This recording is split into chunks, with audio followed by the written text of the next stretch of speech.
behind the king, one of the 4 pages, his grandson, and for Queen Camilla 2 members of her family acting in the same capacity.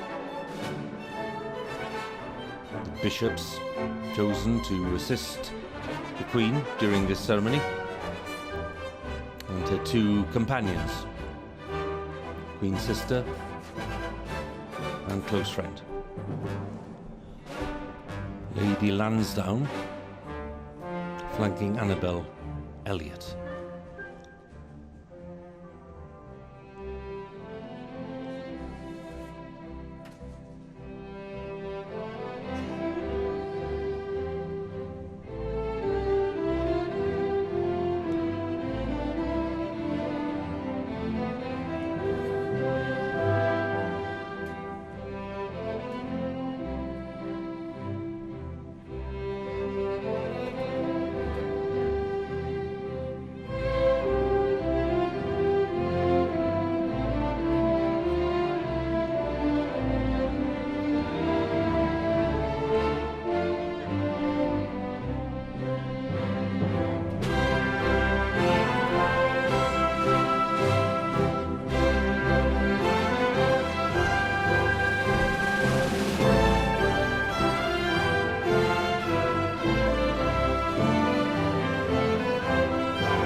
Before the king leaves the abbey, an unprecedented gesture at a coronation.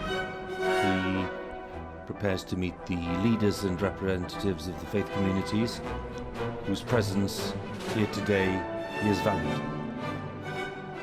And they, all of them, read a declaration to him of appreciation.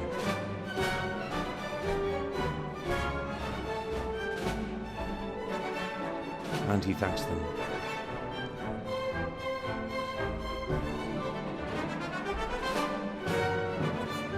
On the other side of the nave, crossing the Winston Churchill Memorial, past the tomb of the unknown warrior, some members of his family, and just acknowledging there the Governors General of the Commonwealth realms. Presence here today, of course, is also greatly valued, and a reminder of the late Queen's untiring commitment to the Commonwealth ethos. Thanks to the bishops,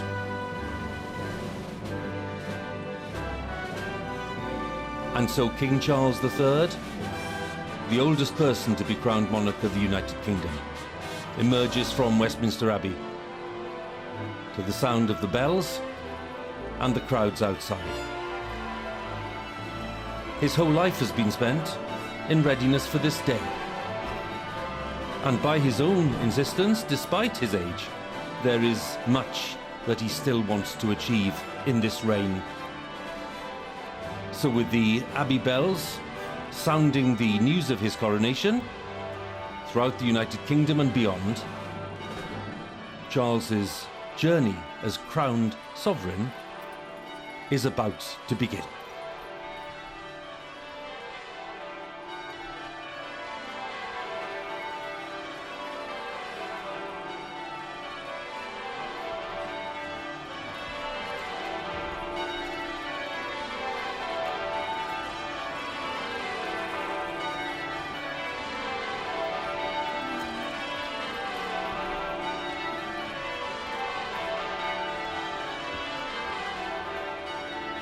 The bells ring out, and while Hugh was guiding us through that beautiful and very moving service in Westminster Abbey, this was happening outside. The rain was falling, but within the rain we saw the formation of the largest military procession in this country for 70 years. Over 4,000 personnel from 3 military services and the Commonwealth, as well as the marching bands on foot and mounted, will make this a feast for the eyes and the ears. It is already in position. It stretches for a mile down the Mall, through Admiralty Arch, along Whitehall, all the way to Westminster. It is a magnificent sight. The Royal British Legion there on the inside around Parliament Square. And every regiment of the army represented. And at the head of this procession, leading the way, is the Brigade Major, Lieutenant Colonel James Shaw of the Grenadier Guards. His grandfather took part in Queen Elizabeth's coronation in 1953. And behind him we have the mounted band of the Household Cavalry. And behind them the King's Troop, commanded by Major Fran Sykes.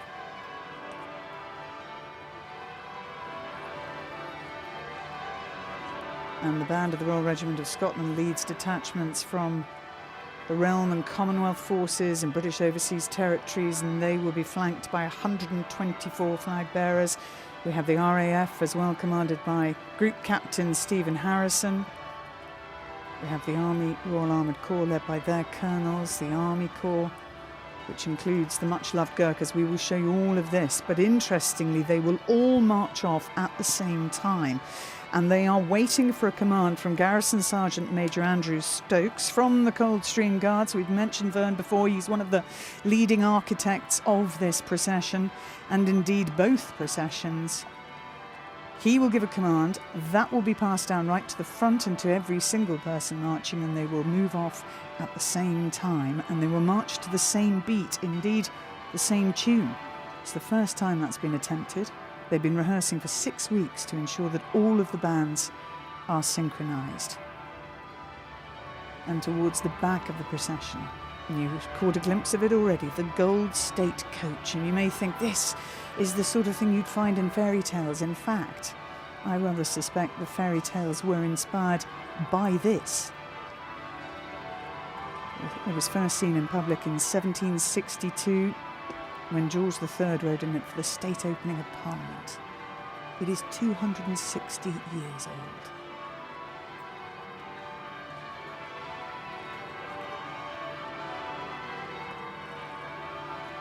And Brigadier Greville Bibby, CBE, is alongside me, waiting for the command here, and I know you're anticipating this hugely. Greville, it's a really exciting and I get impressive sight. It is, and I was just thinking, there's the Garrison Sergeant Major, you just mentioned, Vern Stokes. I was speaking to him yesterday, just confirming how on earth they get everybody to step off at the same time. And as you say, Claire, there's a pre-recorded message that is in the ear of every bass drummer of every band on parade.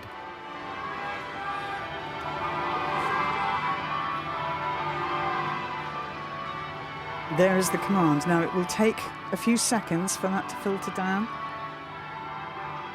and the procession will all move off together.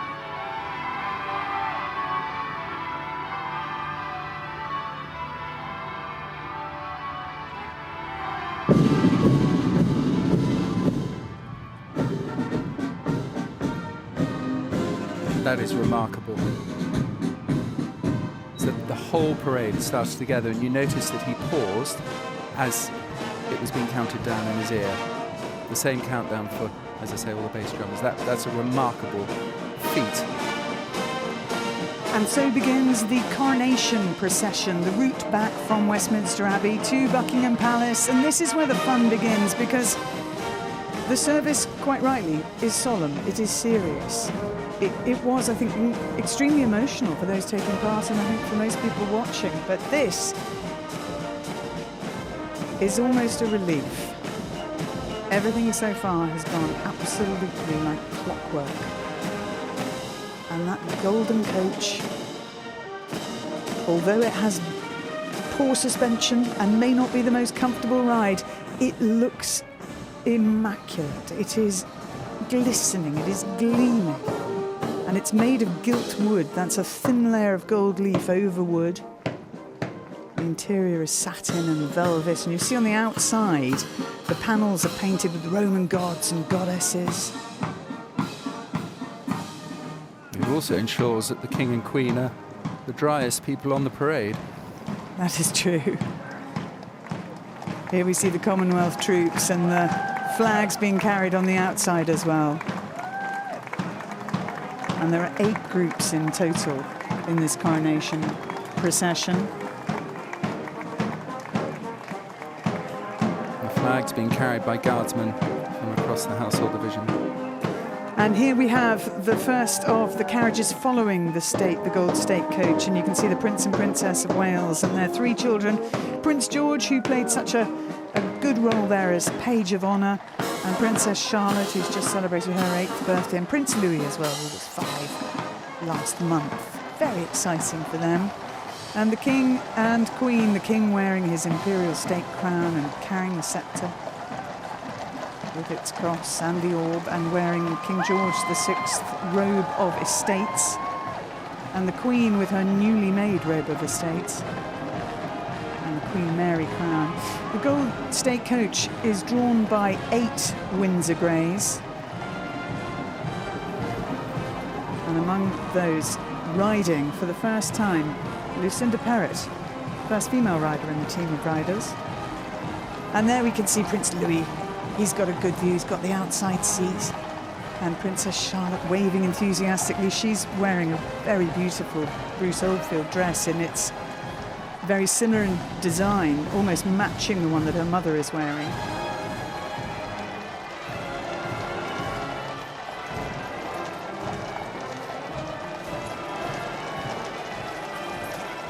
And right at the front of the procession, you can see it's halfway down the Mall already.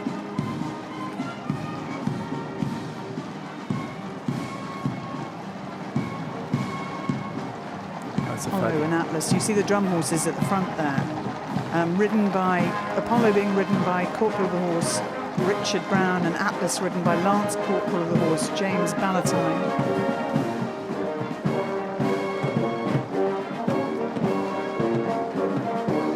Yes, we saw Apollo slightly misbehaving at the beginning, didn't we? They did so well to control him. He was tricky, he was being tricky.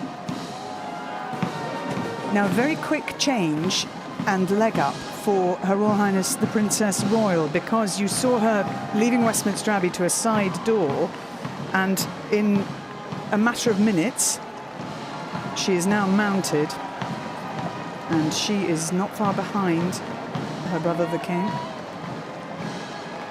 and she is gold stick in waiting and Colonel of the Blues and Royals, and I think fair to say the best rider on parade. She's a former Olympian, a European Open champion as well, so she knows what she's doing, and she is riding a horse called Falkland. There she is,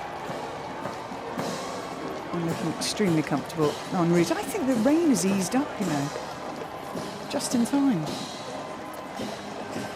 She's riding with the other colonels of the regiments of the Foot Guards. Next to her, Lieutenant General Sir James Bucknell, Coldstream Guards. And we'll have a look further ahead in the parade, because the RAF make a particularly impressive sight because of their white gloves, and you can really see those arms marching in time. And now you can feel the energy coming back to the crowds. They've been watching the service on the big screen, but this is what they've been waiting for. This is why they slept overnight, to get a position, so that as the procession came by, they would feel it as well as see it, and catch a sight maybe of those young princes waving at them. And just to correct myself, actually, Princess Charlotte and the Princess of Wales wearing outfits designed by Alexander McQueen.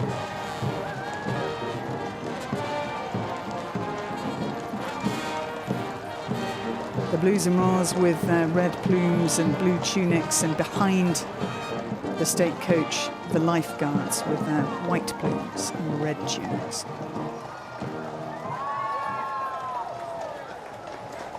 And that is their role, isn't it? The two regiments of the household cavalry, very much to protect the monarch. They are the sovereign's escort, Clare, as it says, and whenever the monarch is on a ceremonial parade, you'll find the sovereign's escort protecting him.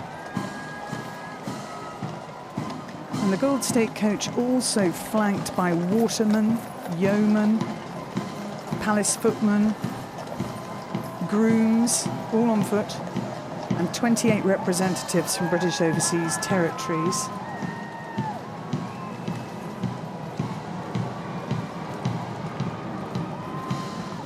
And the Prince and Princess of Wales have recently enjoyed a visit to Wales.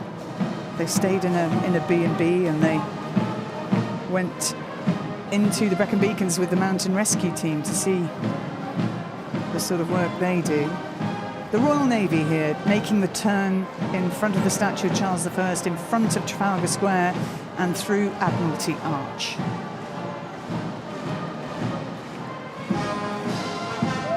They're commanded by Captain Sophie Shaughnessy, Clare. She's a marine engineer, served with great distinction in the Royal Navy, Bosnia and the Gulf, amongst other places. And this is her last duty in uniform, commanding the Royal Navy at the Coronation.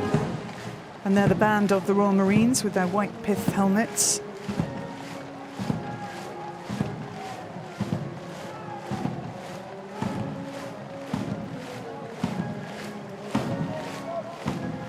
And I think that royal blue on the decorative, the mains, obviously, the Windsor Greys, it looks so striking. And there have been various colours used, of silver for the Silver Jubilee, gold for the Golden Jubilee, and the King picking royal blue.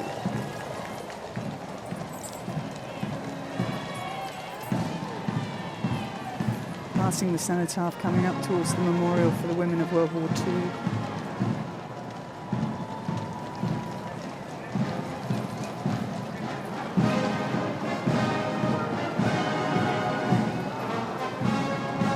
And back on the Mall we can see the full glory of this enormous procession.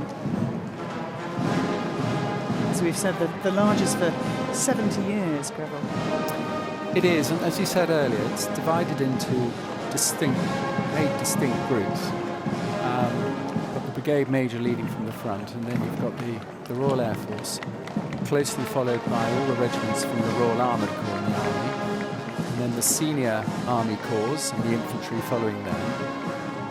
Behind them are the junior Army Corps, and hopefully we'll see all these different regiments and units more closely in a minute. And then, as we've seen, the Royal Navy and the Royal Marines bringing up the rear. And of course, that's a great honour for them. As the senior service, they are closest to the monarch. Behind them, the Foot Guards and Household Cavalry dismounted.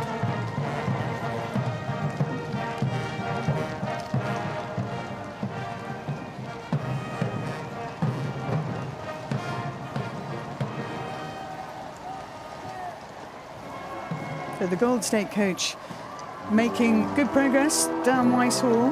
We'll pause for the national anthem.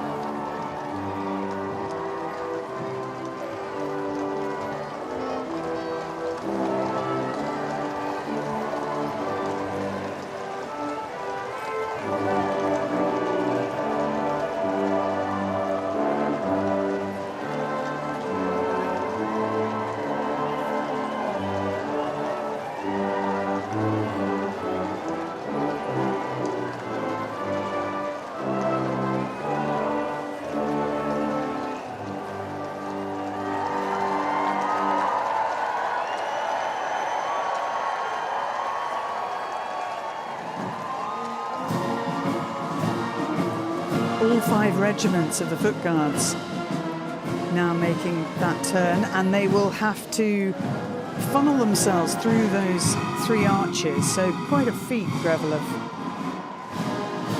of organisation. It certainly is, and it's going to get even more challenging when they come to the gates of the forecourt of Buckingham Palace. And we see there behind the Foot Guards, we have a number of different organisations, the Yeoman Orders, Royal Watermen, as you mentioned before, the King's Bodyguard, or the Yeomen of the Guard, the Royal Company of Archers, and the Honourable Company of Gentlemen at Arms. All 5 regiments of foot guards with their King's colour ahead of them, and their regimental lieutenant colonels and commanding officers on parade. And there you see the dismounted regiments of the Household Cavalry, the Blues and Royals, and the Life Guards. Commonwealth troops in the overseas territories. And it's wonderful to know the reach that today is having around the world. 447 representatives of the Commonwealth Armed Forces on parade. And of course the King is head of the Commonwealth. And very interested to learn that he has managed to visit 45 of the 56 Commonwealth countries, which is quite a feat. I think his first visit was at the age of 5. I think he went to Malta, first of all. So only a year after he attended the Queen's coronation, he was on his first official trip to a Commonwealth country. You see that grandstand behind. They've got a lovely view now. We're back with the Prince and Princess of Wales. And the children all at the same school now, at Lambrook School in Windsor. And Princess Charlotte, I know, is massively into her gymnastics. The two princes enjoy their sport as well. And I think their parents are very keen to ensure they have an outdoor lifestyle as much as possible, a normal childhood as much as is possible.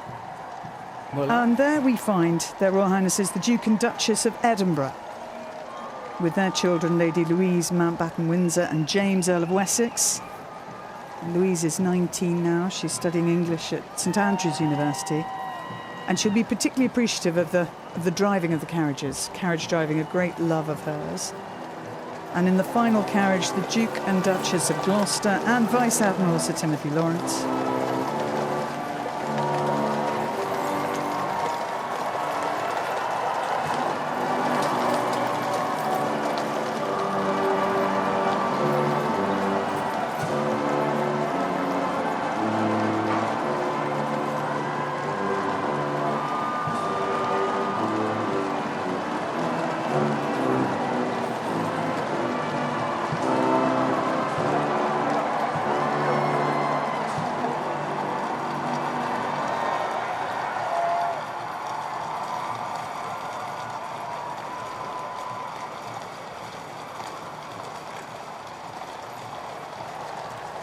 And the King and Queen Camilla have a chance now to really enjoy the crowds who have gathered and acknowledge them as much as possible.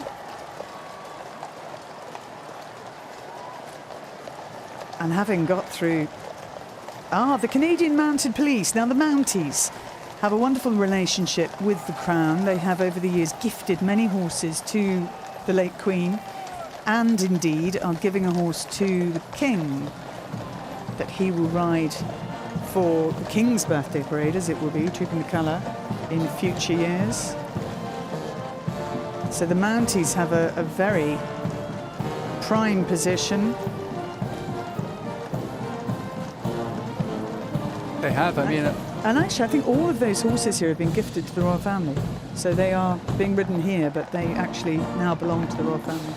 And I was going to say, what an extraordinary thing for them to be able to do, is come over from Canada and ride at the head of the royal procession.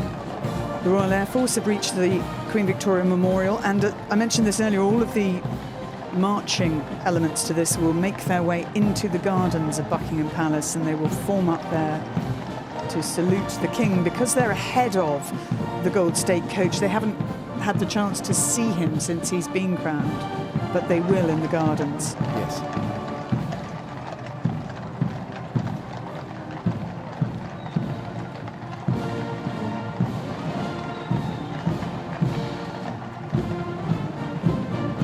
Mass bands of the Household Division. You were making a point earlier, Greville, about the importance of music to both the infantry and indeed cavalry, but that beat, the importance of keeping everybody on a beat. It is, but also the idea that the music is a morale booster. It makes everyone, lifts everybody. So if you're going into battle to have music in front of you is reassuring, and of course when the enemy hear that loud beat coming towards them, it also puts fear into them. So it plays many different parts, quite apart from the ceremonial side. Back with the Prince and Princess of Wales and Princess Charlotte and Prince George and Prince Louis. I think still enjoying their ride. I was going to say earlier, Claire, I was trying to interrupt you. I think they might compete for best show and tell at school, don't you? Oh, I think they will. I have to say that if we were awarding, medals, obviously medals to all the pages in the service, but also I think a medal to Penny Mordaunt, Lord President of the Privy Council. That was a heroic effort. Heroic is the word. I was talking about the ensigns who carry all the colours, the flags out on parade, and they'll be extremely heavy with the rain, but she was holding that ceremonial sword.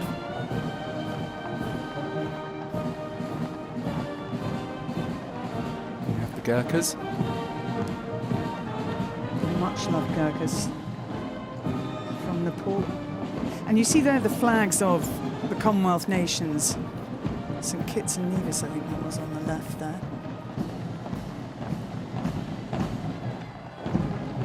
And the Princess of Wales looking absolutely beautiful. Prince of Wales is wearing underneath those robes the uniform of the Welsh Guards. He is now their colonel. He's their colonel. And of course the Princess of Wales is the colonel of the Irish Guards. And both of them wearing formal robes and mantles.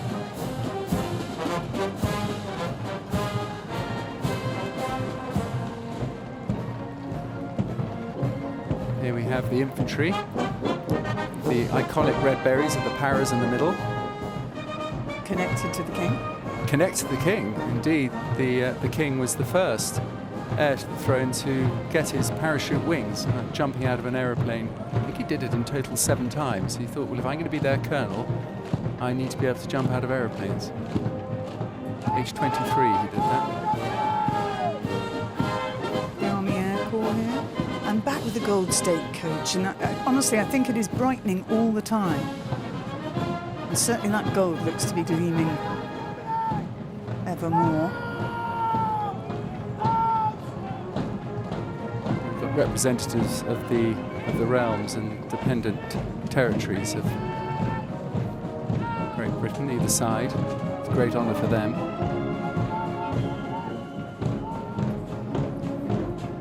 I was listening to Sir David Attenborough yesterday evening talking about the importance of the Queen's coronation 70 years ago in terms of the history of television. And you look at all of the personal filming that's going on and think what this represents in terms of footage taken, individual footage taken. It must be covered by more cameras, if you see what I mean, official cameras and personal cameras, than any event ever.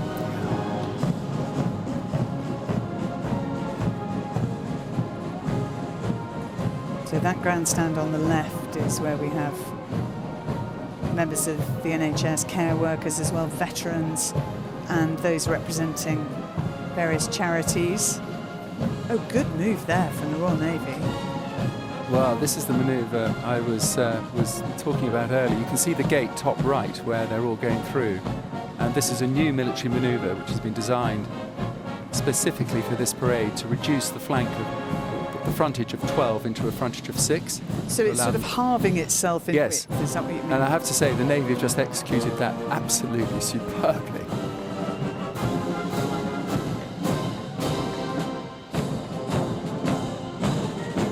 See the streetliners there, still standing there. They've been there since 9 o'clock this morning as a Coldstream Guardsman saluting the royal family. And I wanted to ask you about the 5-pace gap of the streetliners. How is that measured? Well, you might be familiar with some senior non-commissioned officers. In fact, you see the Garrison Sergeant Major in the background there, right in the sort of left middle of the screen, carrying a stick, and that is called a pace stick. And it is, when it's opened, it replicates a 30-inch pace, and they use the pace stick to get the 5 paces that they need between each streetliner.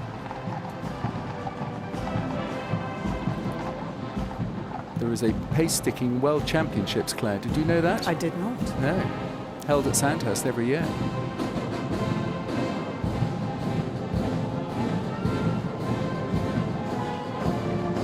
Prince Louis is enjoying this, I think. He's only a year older than the King was when he attended the Queen's coronation. But all of them will remember this. They're old enough to remember it, and everybody here today. There's a day they will never forget. See the lifeguards there in the blues and royals, either side of the Gold State coach. And the Duke and Duchess of Edinburgh.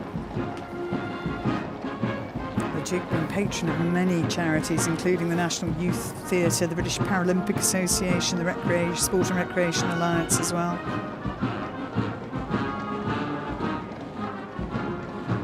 You can see the movement of the Gold State coach, and the reason why they didn't want to have it on the way to Westminster Abbey, I think it would make you feel quite seasick. And it has been, compared to those who have, compared by those who have ridden in it.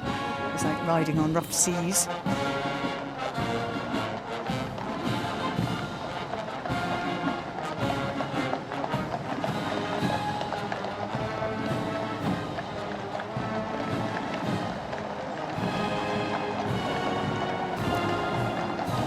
Just to say on iPlayer, you can, if you wish, select uninterrupted commentary free coverage, or if you require more detail on Red Button, we have accessible commentary, also a signed version on BBC Two, and of course highlights on, the full coverage on iPlayer available immediately, and highlights tonight.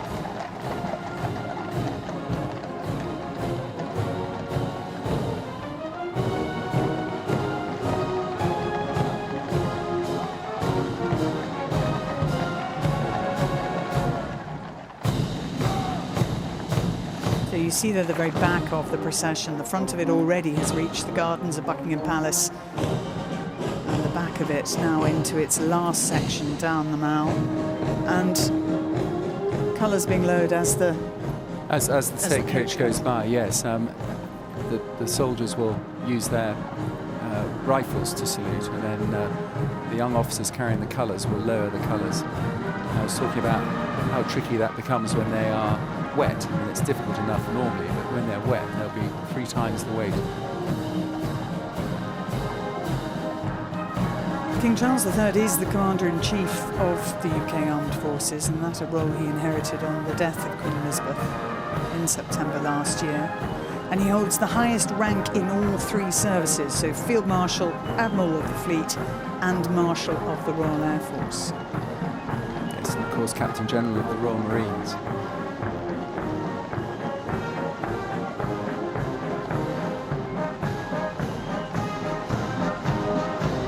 See bottom left there is colour down saluting as the King goes by. Talking of colours and flags, I think some of the horsemen have been heroic today. I'm sure the viewers have spotted a number of horses who've clearly been spooked by waving flags and cheering crowds. Which obviously is a hazard of ceremonial duty, but it's amazing the way they manage to control their horses in such circumstances. Particularly the musicians, as you said earlier, who don't necessarily have hands on the reins.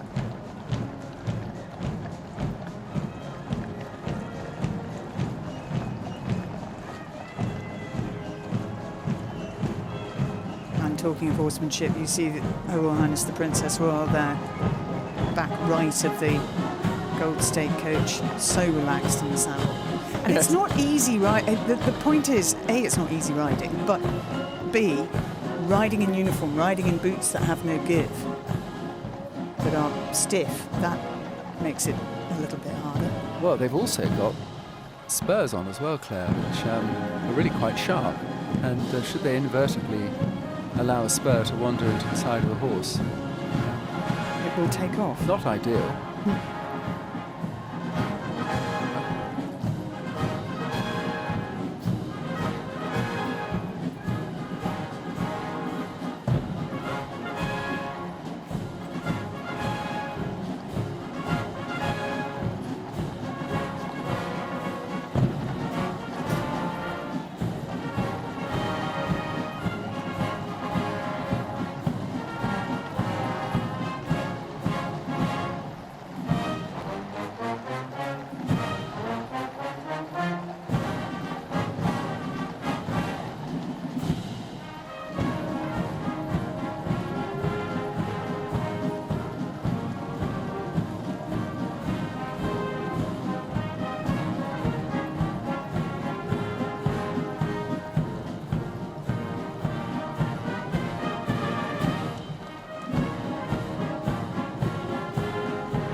mentioned that the Prince and Princess of Wales have been on a trip to Wales. They very much want to reinforce that link with Wales as a country, with Welsh-produced goods, and I think form an even deeper bond.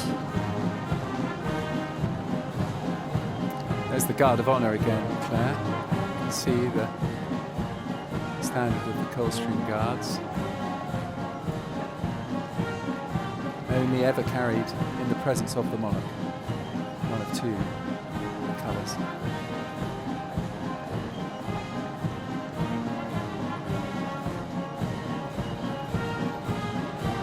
Yes, Louis. he's done so well.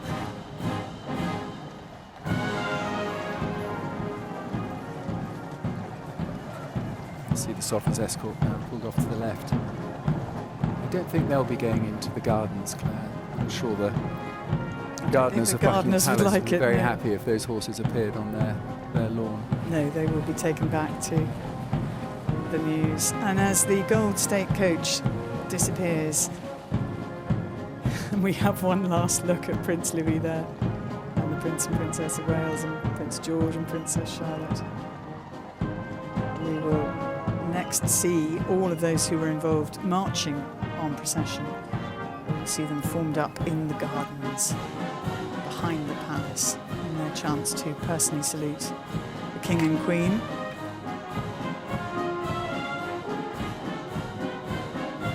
And that was impressive in scale and execution and accuracy and uplifting. So uplifting and so unique to get representatives from across all the armed forces on parade at the same time together to celebrate the new monarch. And full credit to those who have planned it and to the work that's gone in rehearsing some of those rehearsals through the middle of the night. Well, indeed, and you know, we expect our ceremonial troops and others to do a good job. That's what we've come to expect. But actually, so many of the personnel on parade today, it's not what they do every day.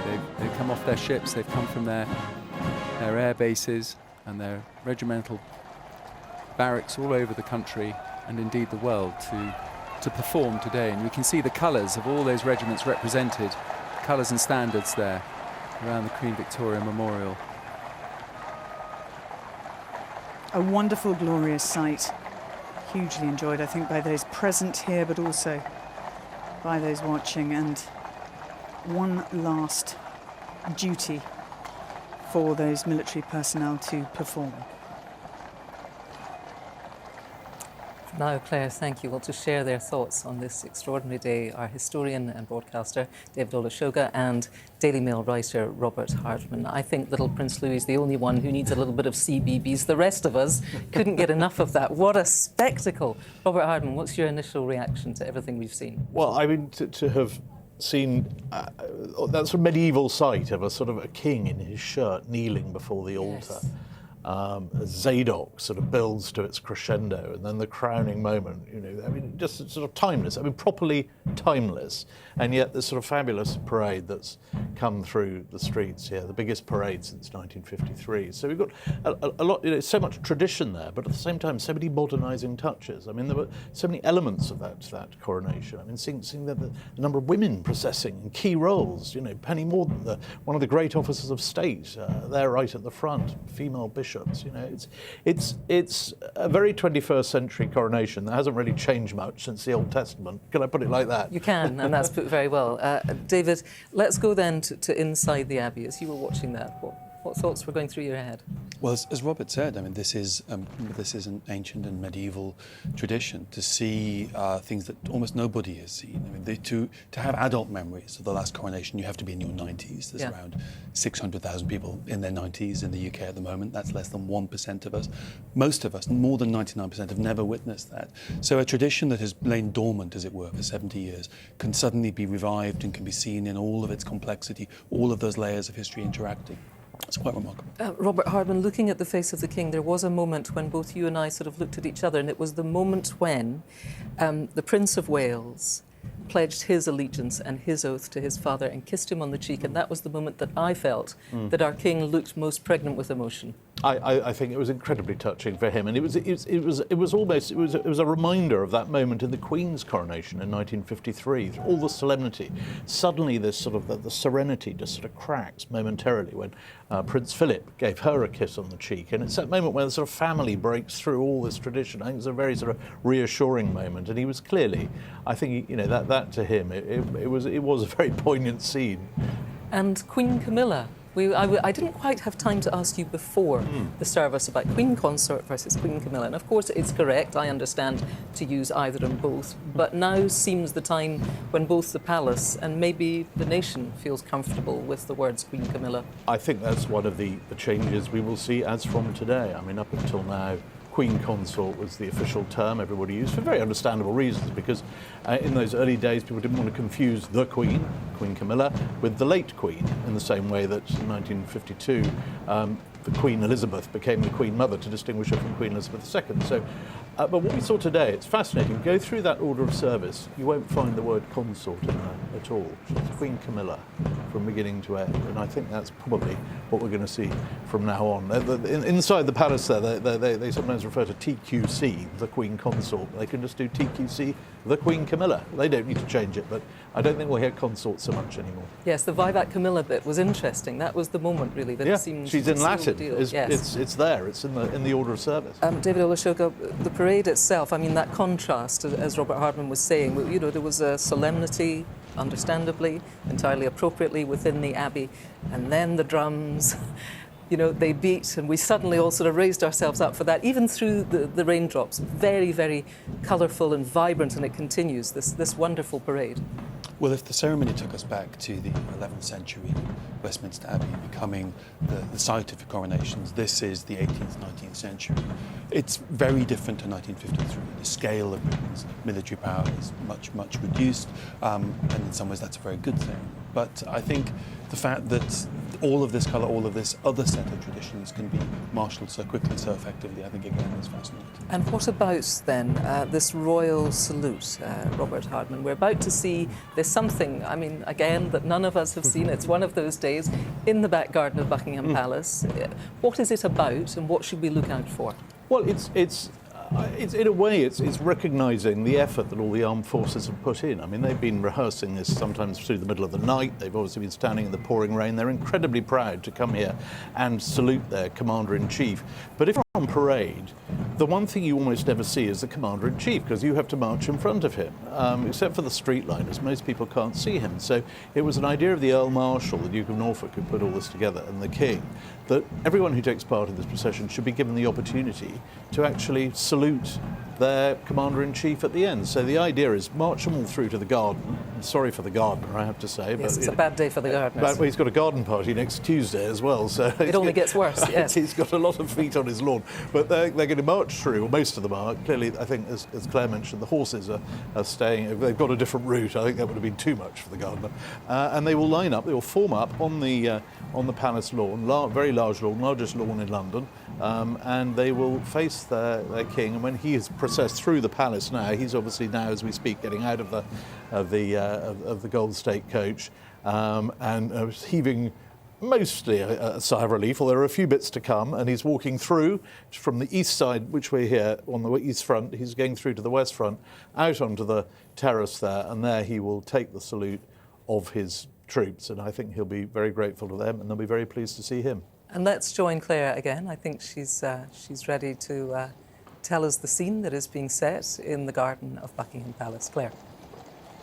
Thank you, Kirsty. The King's Troop going through your shot there, and they play such an important role. And we mentioned earlier, we don't think the horses will be making their way onto the lawns, but a rare opportunity to see the gardens of Buckingham Palace. And all those who are on foot for the coronation procession have formed up. They will be shortly saluting the King. 39 acres in total, and these are the largest private gardens in London. They have over 1,000 trees, 325 wild plant species. And actually it's here that the King's renowned love of gardening began. when the Queen gave him and his sister Princess Anne a small vegetable plot in the gardens. And the central feature is the lake behind there. Created in the 19th century, originally fed from the overflow from the Serpentine in Hyde Park, and today a self-regulating ecosystem fed from the Buckingham Palace borehole. But this, Greville, a wonderful sight. It really is, Claire. It's really quite emotional, this, and this is the pipes and drums of all the regiments that have pipes and drums and the Royal Air Force. 18 different sets of pipes and drums all playing together.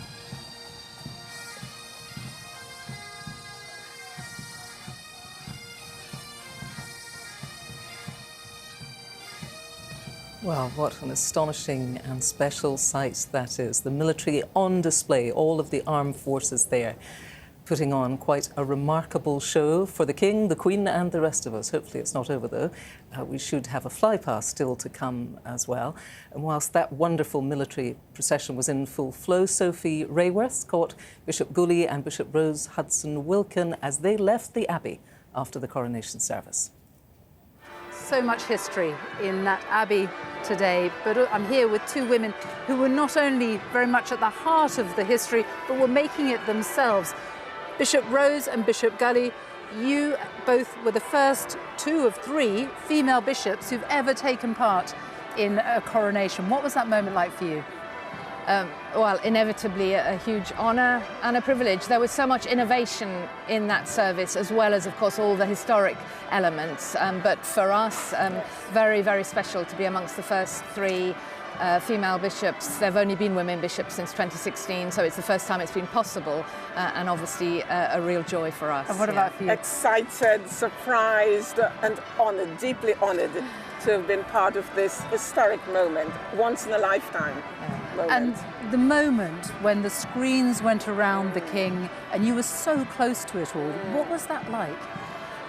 It felt to me like the most intimate part of the service. It becomes very, very private between the King and between God. And then, of course, the beautiful screens and that spine-chilling moment when Zadok, the priest, begins. And you kind of have a sense that something is happening, even though it's the least visible part of the service. So, really, really special. Yes, he emerges from the screen, just, undressed almost, and you think, wow, something is happening here, or something has happened. And of course, Zadok for me too I felt transported. It was amazing. And Bishop Rose, you also gave Queen Camilla, the Queen Consort's rod to touch. Describe that for you. Well, again, it's, how does one, coming from Montego Bay, Jamaica, get to be right at the heart of it? But it was just such an honor and a privilege to be part of that. And it's going to stay with me forever. Yeah, and you were both right there, very much at the heart of it, making history yourselves, as I said. The atmosphere, though, inside the Abbey, what was it like? It was joyful, I think, really joyful, but also the profound and intimate moments, the deeply sacred moments, the giving of Holy Communion is at the heart of every Christian service. So in a sense, it's what we do all of the time, but something particularly special. The ceremony, but it is in a religious context. Oh, Bishop Rose, Bishop Gully, thank you both very much. Thank you. Congratulations on your role today. Thank you very much. Thank you. And with perfect timing, back in the gardens of Buckingham Palace, Lieutenant Colonel James Colby will give the command for the Royal Salute, and then the national anthem will be played by the massed bands of the Household Division, led by Lieutenant Colonel David Barringer.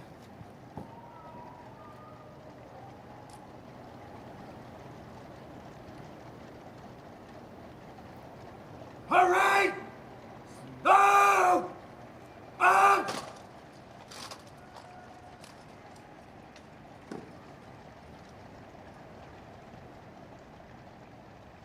We just saw there Lieutenant Colonel Tom Bonus at the top of the steps, Claire, who's the retiring regimental adjutant of the Welsh Guards, been in the service, continuous service for 54 years, and he's giving the signal to their Royal Highnesses that the parade are ready to receive them. It's his last act in uniform. And we look there at the shot of those who were on parade, 4,000 of them who played a key role today, right at the back of the pipes and drums. Then the Commonwealth countries, 33 of them here, representing the 56 nations and realms. The RAF, we saw 520 of them on parade today, and every regiment of the army represented, the regular and reserves. The Royal Navy and the Royal Marines, who are easily spotted with their white pith helmets, and the 5 regiments that are the troops of the royal household in the front there. And ahead of them, that whole row, is the colours, all the colours and the standards of those on parade. Just on the left there at the bottom of our screen are the service chiefs, Claire. So the heads of all the services.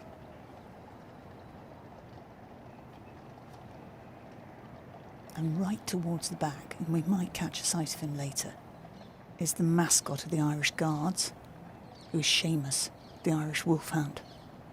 He's the one dog there on parade. They're the service chiefs. James Colby waiting for their Royal Highnesses to come to the top of the steps. The Garrison Sergeant Major keeping a careful eye on him. You see he's put his pace stick down. It was the pace stick I was talking about. And His Majesty King Charles III stepping out now onto the west terrace of Buckingham Palace.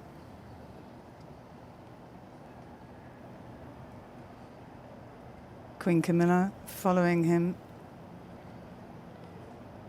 And you see Prince George there at the back of the train, still playing a role as Page of Honour.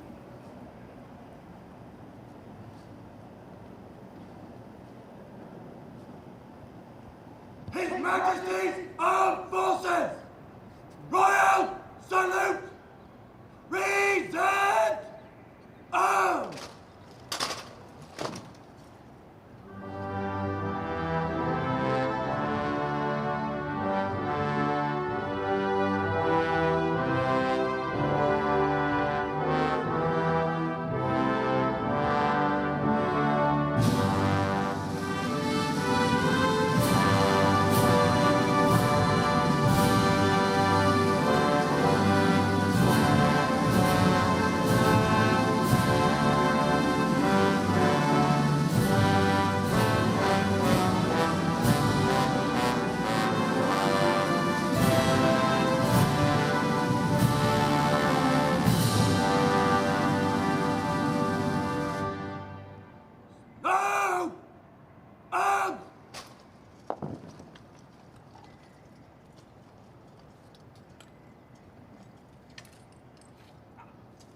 Garrison Sergeant Major Andrew Stokes giving the order now for them to remove headdress and call out for 3 cheers.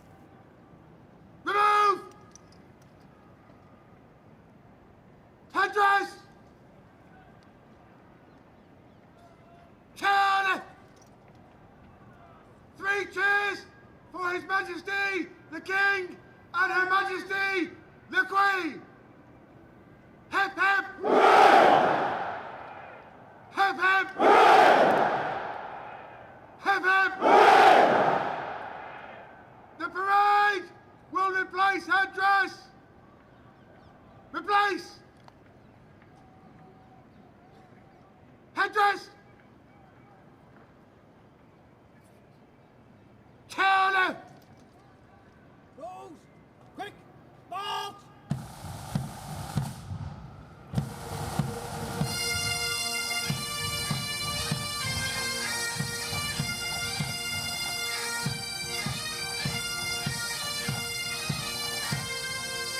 And the mass pipes and drums are now playing a tune called King Charles III.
I think Andrew Stokes, known as Vern, can reflect on a job really well executed there. I've never heard 3 cheers resound so loudly in an open space. I was the wrong person to ask the commentator on this. I'm actually in tears. I mean, that was really amazing.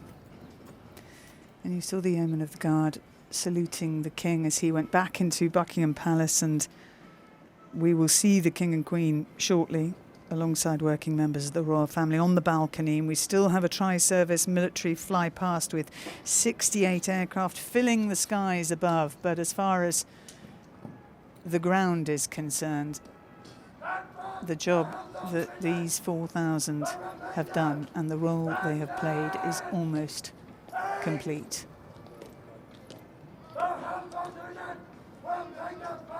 They've now got to pick up their weapons. There you go. And not let their bearskins fall off. They can't look down.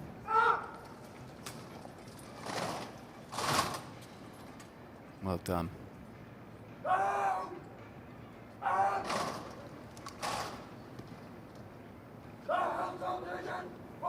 So, Greville, overall, what would your reflections be on what you have seen of the coronation procession?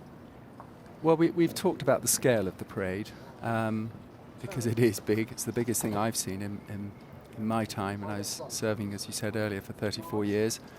But I think it's the delivery of the most extremely complex military operation, because that's what it was. It was a military operation delivered to perfection. And a wonderful, wonderful tribute to our King. And finally, Clare, it just makes you proud to be British. Well, most of these servicemen and women have been on the go since 3:30 this morning, when they left their bases to take the train to London. And nearly 11 hours later, they will now disperse. They will head back by train to those bases. And they can be very proud of the part they have played in a procession that truly was fit for a king and a queen.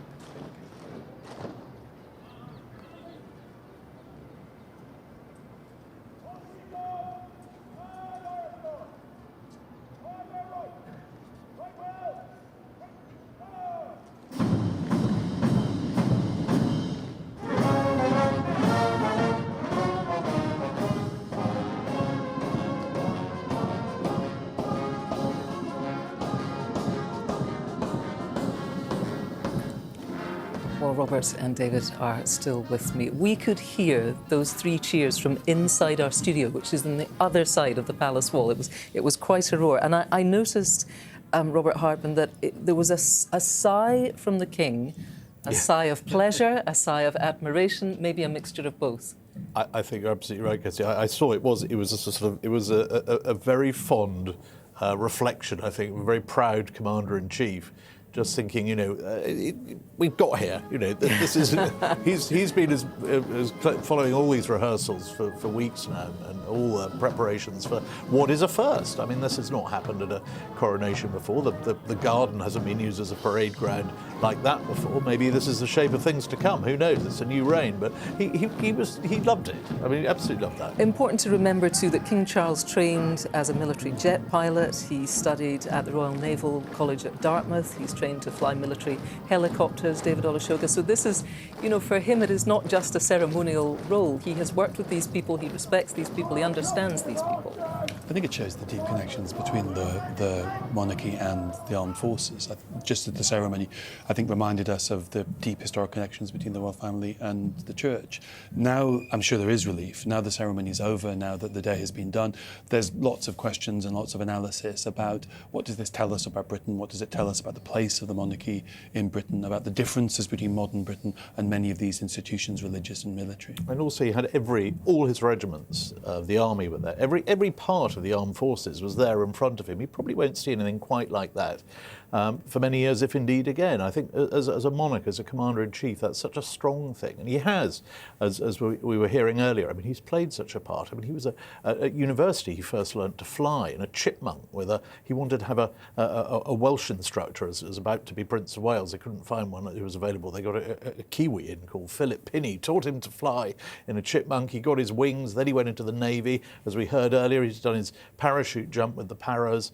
And he's, when you've grown up, and there's always really been someone in uniform around you every day of your life. Yes. Even at the lunch table, there's normally an equerry or somebody hanging around. They are a forces family. The Windsors are the ultimate forces family. So that is a very big deal. So, David, you were talking there about a bit of analysis, and this is probably the moment for it. Let's do a little bit of instant analysis then. What you've seen today, what we've learned, and we've all been reading up about it, and we kind of thought we knew what we were going to see. But actually, given what you've seen today, firsthand, out in front of us, we've had the most spectacular view.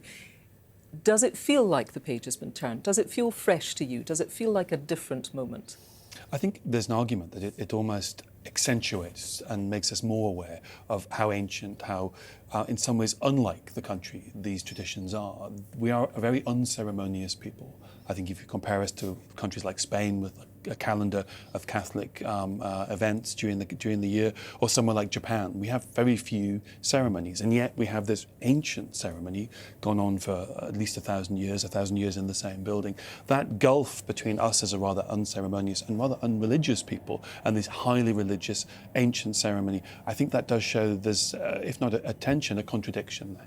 That's a really interesting point. And Robert Hardman, we can hear. I'm not sure where the cheers are coming from. I don't know if they're coming from the military in the back garden. I don't know if they're coming from the crowds on the Mall, because we understand this is I think it's the crowds on the Mall. Let's take a look. There we are. They're coming from behind the barriers, where they have been watching the incredible display before them. Their patience has been rewarded with that spectacle. And there we are. It was, of course, last June at the Platinum Jubilee that we saw scenes similar to this. We watched, I think it was 22,000 or so people stream down the Mall to pay their respects, to pay their tribute to Queen Elizabeth, who had been on the throne for 70 years. And today, a different moment. They come to pay their respects to King Charles III. As you look at these scenes, both of you, let me go to you first of all, Robert Hardman. I mean, that's quite something, isn't it? It's wonderful, as you say, Kirsty. I mean, the last time we saw this when you and I were here last summer for the great Platinum Jubilee. But I think what this underlines, and the flags there underline as well, we do live in an era of soft power, of influence and persuasion and charm rather than coercion. I think what today we've seen is a lot of this is soft power. You look at that crowd there. I was out among them yesterday. They're from all over the world. I mean, these are not by any means, just Brits or even just loyal subjects. People have flown in from all over.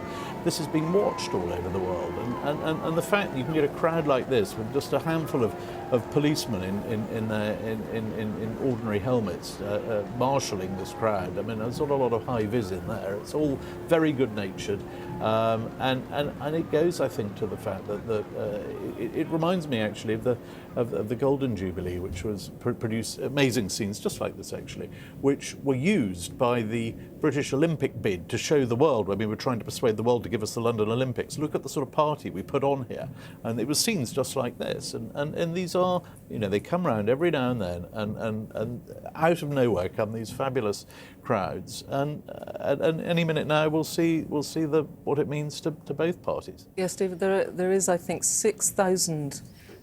Media people here representing broadcasters from 22 countries on 6 different continents.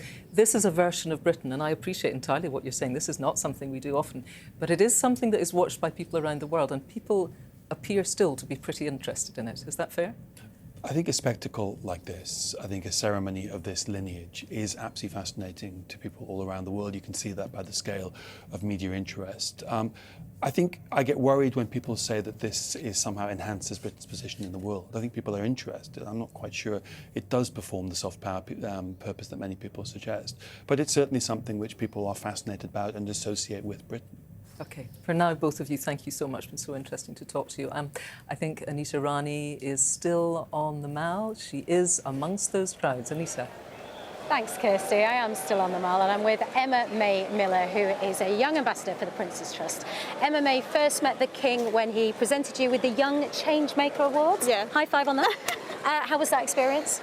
I guess life-changing. Being presented with such a big award with the King giving it to me, it was completely surreal, and all I did was cry the entire time because it was just like shock that how did I manage to get this? Why am I being recognised? Yeah, it was just, I have no words for it. It's just completely crazy. And then you met him again? And I met him again. And he remembered you? And he remembered me. I'm not surprised.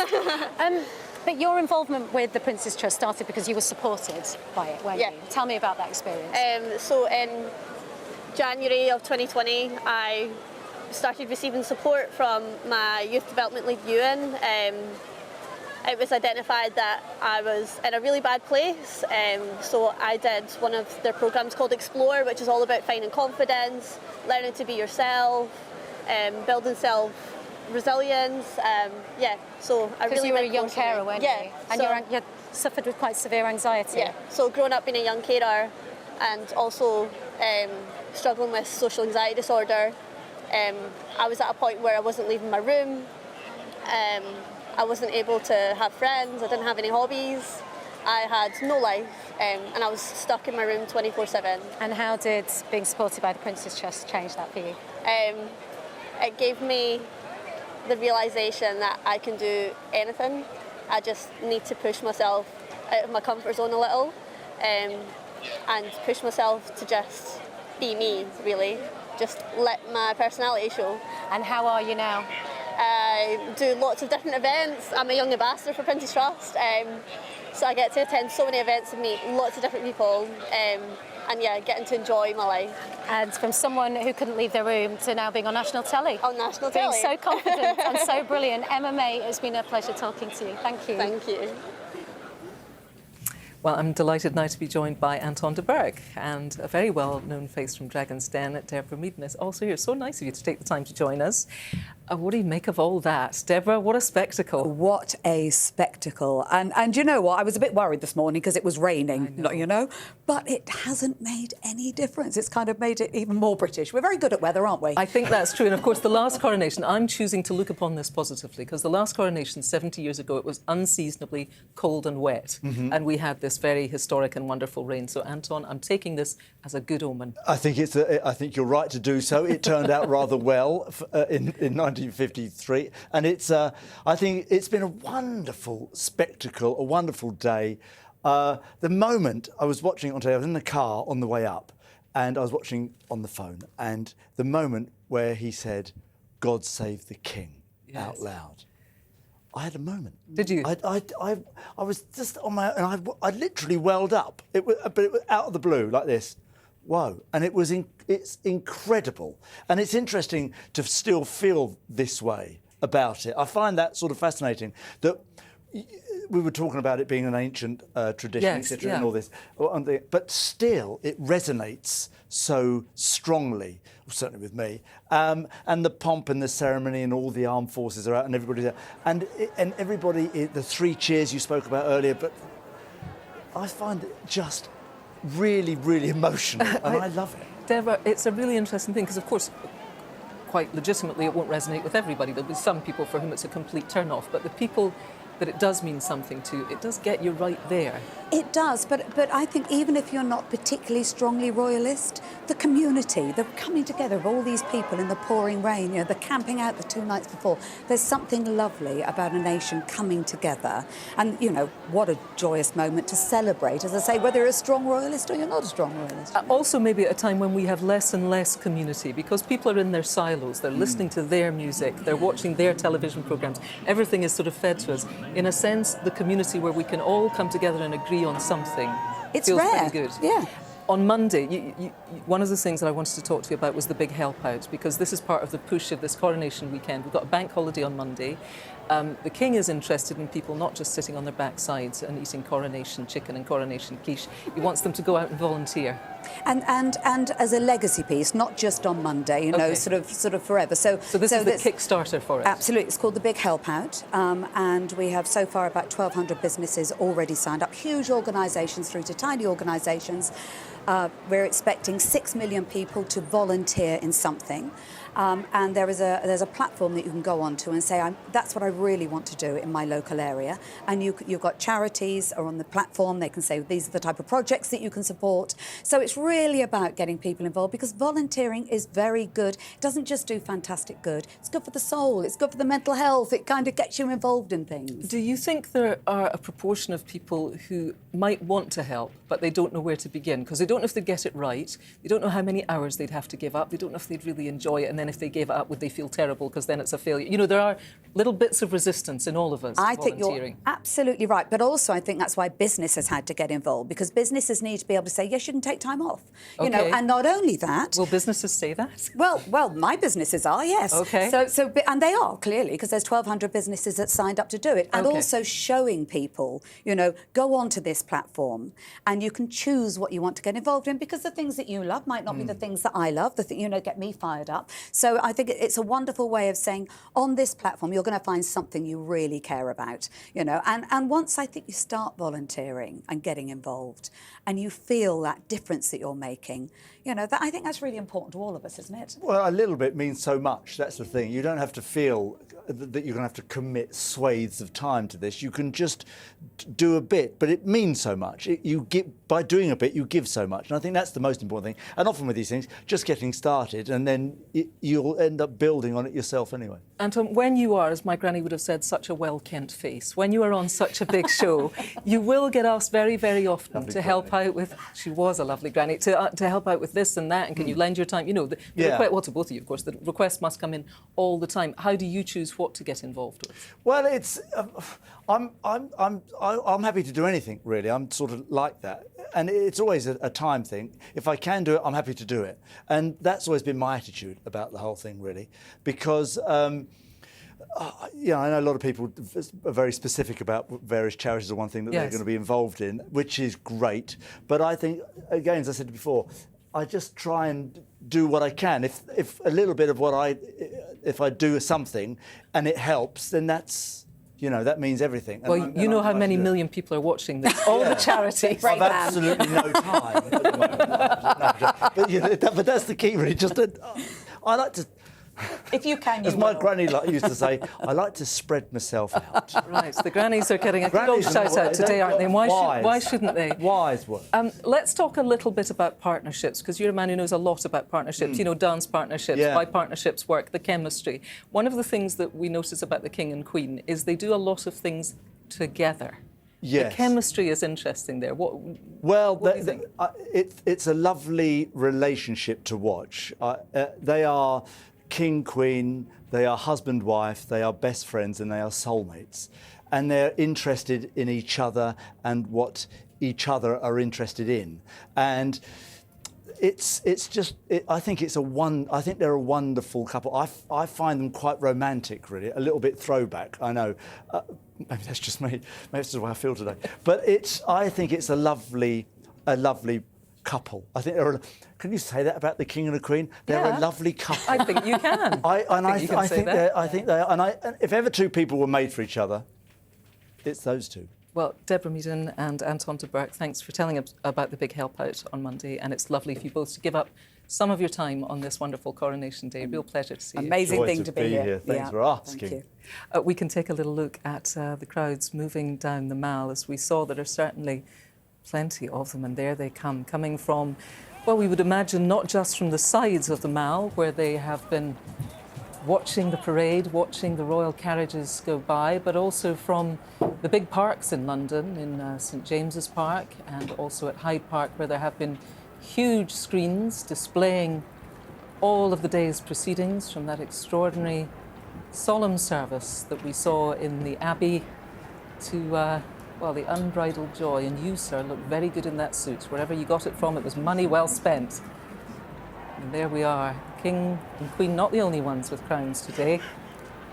looking magnificent, enjoying his moment. That'll be posted within seconds, I would say, to his many thousands of followers. And there we see the huge police operation that has allowed all of these, probably tens of thousands, I expect, of people who have thronged into the Mall to happen safely without any incident. There she is filming it for years to come. And she'll show her children. She will say, I was there. The scenes are remarkable. I think the rain has truly stopped now, and maybe some of those soggy cagoules are starting to dry out. And we are hoping that in a matter of maybe 15 minutes or so, we shall have the royal family, the King and Queen, appearing on the balcony at Buckingham Palace, accompanied by other working members of the royal family, and that they will enjoy a flypast. Now, due to the weather, we had been planning, the long-term planning was for a 7-minute flypast, but we think due to the low cloud and the adverse conditions, it's more likely to be a flypast of around about 2 to 3 minutes. It's going to be helicopters and the Royal Air Force acrobatic team, so that is something to look forward to. There's certainly been plenty to look at today, not least the wonderfully smart outfits, the robes, the uniforms, and joining me now with their expert eye for such things is the English fashion accessories designer, I should say British fashion accessories designer, Anya Hindmarsh, and once again, India Hicks is here. Thanks both for taking the time to join us. It has been, Anya, a feast for the senses. In terms of looking at what was worn today, what caught your eye? It has to be the Queen Consort, I think. I think she looked absolutely spectacular. And I think all the stories and the meaning behind her outfit was really, really moving, actually. So this was a Bruce Oldfield design gown, and it was very much a gown. And would you say there are sort of rules to be followed when you are making a gown for something as significant as this? Well, it is an historical gown. It's immediately going to, be a moment in history, and so absolutely needs to be safe. It needs to be sort of comfortable. It needs to be respectful. I think it needs to be a nod to all the traditions. It has the lovely embroidery on it, which represents the 4 nations. So it's a very special thing, and no one better really than Bruce, who is a trusted person to make the gown. Explain that to me then. What does it take from somebody who is a couturier to make something that can work throughout the day, because you've got to be able to get up and down steps and in and out of carriages and sit comfortably and not look like you're trussed up like a Christmas turkey. What does it take in skill to make a gown like that? Well, I think comfort matters, and not creasing, all those really obvious basic things that matter, especially in this sort of weather. But I think also someone you've worked with before, so that you feel yourself as well. I think that's very important on the day. He has an amazing history as well, actually, Bruce Oldfield. He's dressed many royals, and actually also is a real inspiration, actually, with having been brought up in a Bernardo's home and actually really being an inspiration to people who've come from sort of humble beginnings. So it's a really lovely story as well. Yes, because he has had a long and very storied career, but this surely must be the point at which he says, I've reached the top. Today is a day to breathe out for Bruce Oldfield. I think he deserves it, actually. He's a thoroughly nice man. India, what did you make of the beautiful stuff that we saw today, particularly in the Abbey? I thought it was very reassuring, because I think there's been much discussion about we're going to lose some of our pomp and circumstance and pageantry, and the fact that the dukes and a number of the peers have been invited not to wear their ermine robes. But I don't think we missed that at all. I think we saw everything to perfection. Penny Mordaunt standing there, not only with that historic sword clutched to her chest, but also her headpiece, which was made by Jane Taylor Millinery, and I actually wore a hat by her for the Queen's funeral. So again, it's lovely to see these British brands coming out. I'm wearing something called Susanna of London, and the Duchess of Edinburgh also was wearing something made by this brand to the ground. I loved seeing the long again. At the Queen's coronation, everybody was in long. That was the trend. Obviously, the King's coronation before that, everyone was in long. So it was lovely to see the Princess of Wales and the Duchess of Edinburgh in long. The formality of these events, do you think, we had lockdown. Everybody was in elasticated waistbands and trainers. What we saw today is another way of being, is that formality. People, more generally, are not required to get this dressed up. But do you think events like today help to promote that idea that actually it's terribly nice sometimes to really make the effort? Yes, I think it is. I think definitely. And I think Jamie Oliver said to you earlier about minding your P's and Q's when you're around His Majesty. And I think that there needs to still be a sense of that, a few P's and Q's. I think our Princess of Wales gets it absolutely right, where she is so beautifully dressed in often a high street brand that we can all understand and feel inspired by, and it's attainable. That's a brilliant balance that we're seeing now, and yet she looks absolute perfection every time. Yes, let's talk for a moment, why don't we, Anya, about the Princess of Wales, because we saw her today wearing this Dame Grand Cross robes as the other immediate members of the royal, female members of the royal family, where underneath it she was wearing an Alexander McQueen gown. I'm wondering if on the balcony we might get a right good look at that, because I'd like a right good look at it. And very interestingly, quite a contemporary trend of her daughter Charlotte, aged 8, wearing precisely the same thing as Mum, but just a child's version of it. Very much the mini-me, which is actually rather charming. And I think, again, the beautiful workmanship, the craftsmanship, and actually craft is really important. I think that's at the heart of British fashion. We mustn't forget the craftsmen. They are the heroes, I think, of fashion in so many respects. And the embroiderers, the amazing gold bullion thread. I mean, it's really special work that just takes many hands and many, many days. Hats, of course, are a complete nightmare for most of us. You know, if we have to go to something when we have to wear a hat, it's not often a great moment. And we saw today a different interpretation, not a tiara, not a hat, but the Princess of Wales was wearing, it did look elaborate, but in an entirely appropriate way. What did you make of it? So it's a rather lovely headpiece by Jess Collett, actually, who, in fact, was actually, her business was funded initially by a fund from the Prince's Trust. Oh, wonderful. It's a really nice sort of full circle moment. And I think a nod to a fresh new start of the monarchy, and very much, I think, out of respect for our new king, who is, I think, requested no tiaras and loves, obviously, has a passion for nature and sustainability in the environment. So I think it's very much out of respect to him. Yes, India, just briefly, what did you make of those headpieces? I thought they were quite stunning on both the little princess. I thought it was so appropriate, and Anya said it beautifully. There was that moment as the king and queen got into that incredible state carriage where you thought, are they going to lose the crown? Are we going to have a crown rolling off?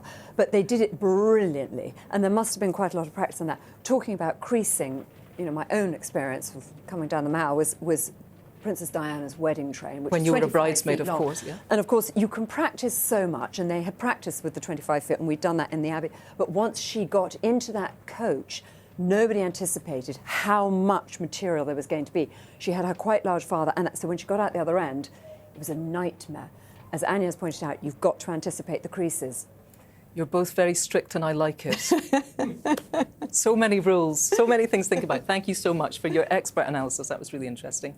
Let's find out how spirits are on the Mall. Anita Rani is still there. Anita.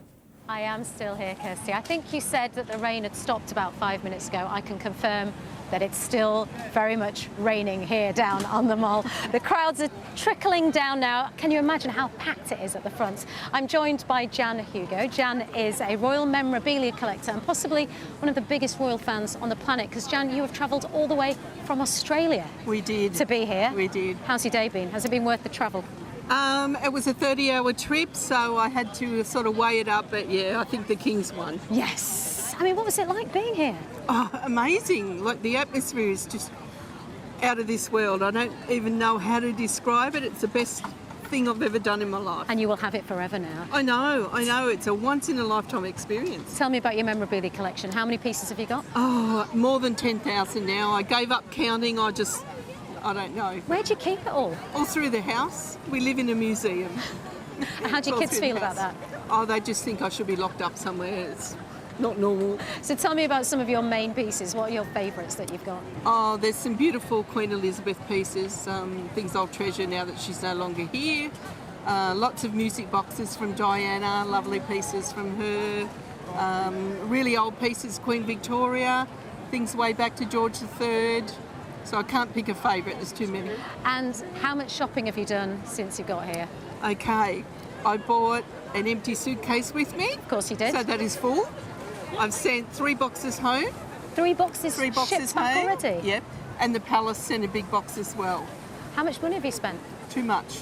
David's having kittens, but... Your husband's off camera, so we're not mentioning it. He's hiding in the corner somewhere. Well, look, because you've travelled all this way, I've got something just for you that not many people will have. Nobody else can buy this in the shops. Jan, just for you. Another bit of memorabilia for you to thank take you back. so much. It'll go in the cupboard with all the rest. It's been an absolute pleasure speaking to you. Thank you, It's John. been a wonderful day. Thanks for having us. Just for you. Thank you. My script. Yes, I'm going to keep that. Thank you so much. Thanks, Anita. Well, as we await the appearance of the newly crowned King and Queen on the balcony of Buckingham Palace, I'm joined now by Air Commodore John Lyle, and Robert Hardman is back with us. Now, this flypast, it's not an ideal day for it, John, is it? Tell us the complications of trying to stage something that is as important in terms of people's safety as it is for the spectacle on a day like today. Well, as you mentioned, the original aspiration was to have 68 aircraft for a mixture of World War II aircraft, rotary wing helicopters, fast jets, all flying in different formations. And that's incredibly complex. So it takes an awful lot of planning. And it also means you need to make sure that you get all those aircraft together in a safe place, which is over the North Sea. And therefore, the plan had been for all the aircraft to join up into a long train of the different formations as we flowed in from over the North Sea. And to do that, you need the weather. And unfortunately, today, that's what's conspired against us. So we've had to take a very difficult decision to remove some of the aircraft from the flypast. We're still pleased that we've got the helicopters and the Red Arrows, but unfortunately, we haven't managed to deliver as much as we would like because of the need to stay safe. Well, that's most important for everybody, of course, and I think everybody appreciates that. I think it is remarkable, given how unpredictable the weather is and how low the cloud is, that we are going to see a flypast at all. Robert Hardman, you looking forward to it? We do love a flypast. We love a flypast. These things happen. I mean, if you think back to the Queen's Diamond Jubilee, I mean, I think it had to cancel the flypast then over the river because of the weather, but I think, Right, well, all I can hear right now is the most massive cheer behind me. So there is the reason. We have King Charles III and Queen Camilla in the imperial state crown and Queen Mary's crown, waving to the thousands of people who are thronging the Mall, who have braved the rain and are here to witness an historic moment. And we see there the pages who, I have to say, did behave very well, getting a moment that will stay with them for the rest of their lives. And also, Queen Camilla is joined by the two ladies in attendance who helped her with her train and doubtless steadied the nerves too this morning as she was getting ready. A wave to the crowd, and the crowd waves back. Robert Hardman, I believe, as a very young prince, was it age just 2 that Charles made his first balcony appearance? Yep, it was 1951, and he was 2, and he came out. They normally wait till you're sort of 2 or 3. The Queen came out as a babe in arms, but there we are. This is the rest of the family joining them now. The working family. It's quite interesting that we're seeing there all those who still undertake engagements, regular engagements, and their children. But I mean, this is such an important moment because this is the first time he has led the family out as king. He's been on that balcony, as you say, Kirsty, since he was tiny. He can just about remember the coronation balcony moment, and ever since then he's been seeing these scenes. But he's leading them today. He's the one they're here to see. He does look relaxed. He's taking it all in, and it must be quite a scene to be on the receiving end of. And when you say working members, I mean, obviously we've got children there, we've got the pages today, some of them better known faces than others. Take people through the working members of the royal family. The working members, they're the ones who appear each day in what we call the court circular. There we see the new Duke and Duchess of Edinburgh there, Prince and Princess of Wales there. Then the pages, the King's pages, the Queen and her pages there to her left. But this is sort of, in a way, recognising those whose day-to-day job is supporting the monarchy. They are, the King's eldest son, the Prince and Princess of Wales, and Princess Anne, of course, the Princess Royal, the Duke and Duchess of Edinburgh. And also it's nice to see there the elder cousins, as the Duke and Duchess of Gloucester, Princess Alexandra, the Duke of Kent. They still play a part in this sort of broader royal frontline unit, if you like. They may not make the headlines every day, but they're still there. They've got their patronages, and the king feels a great debt of gratitude to them. So on a day like today, he's saluting them. What we haven't got here is all the extended cousins and cousins of cousins and that sort of thing that we used to see at perhaps a birthday parade. I think underlying the messaging here is, today's a day about the monarchy rather than about me, myself. Yes, very interesting point. And I suppose such a special day when those youngsters have been involved, you want to say a sort of thank you. Oh yeah, they've been working today. There's a deal of pressure on those youngsters to go out there and behave well. Also very interesting to see, well, there we are, a wave from two very popular people. Not in a wheelbarrow around the garden today, something altogether different. And here we see, John, the helicopters coming in. Yes. Through the clouds, through the rain, they've made it. Exactly, they've battled through. So this is the first of 5 formations of helicopters we'll have ahead of the Red Arrows.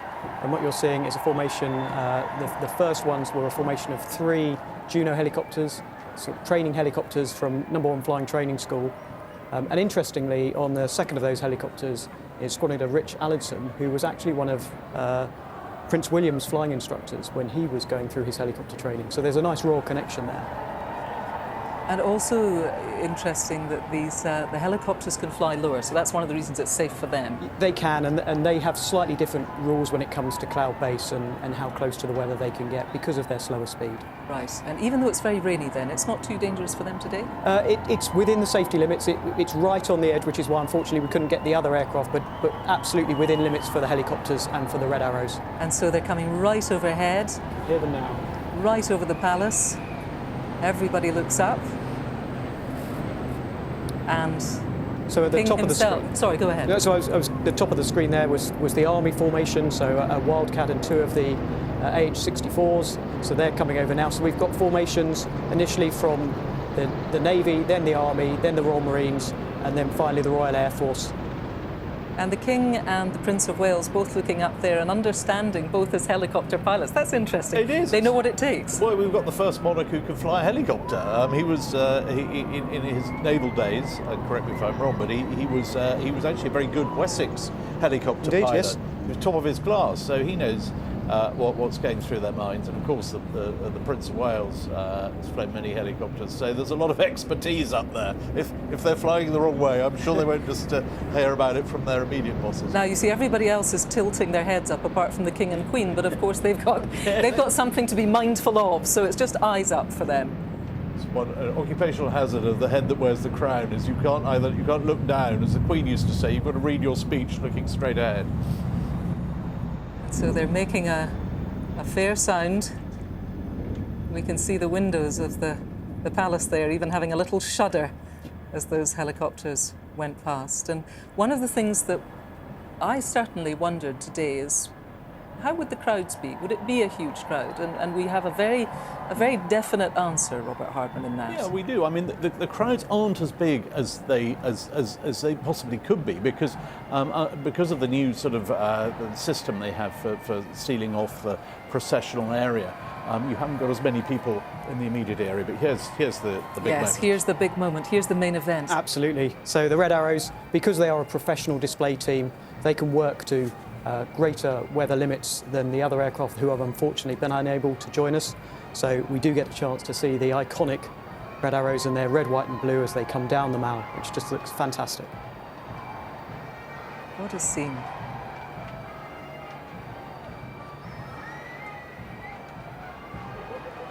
They're currently in their 59th season. They've got another 60 displays to do this year. And where are those displays? Are they all over the world, or do they tend to be in the British Isles? So the majority in the British Isles, but they do go all over the world. And this is the moment.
Well, that was a wonderful moment, an iconic moment, and it would have been a great shame if the weather had put stop to what really is a sort of seal on the day, I think, John, don't you? That sort of visual spectacle of something that we've come to know and be in awe of and also be very fond of, that spectacle of the Red Arrows.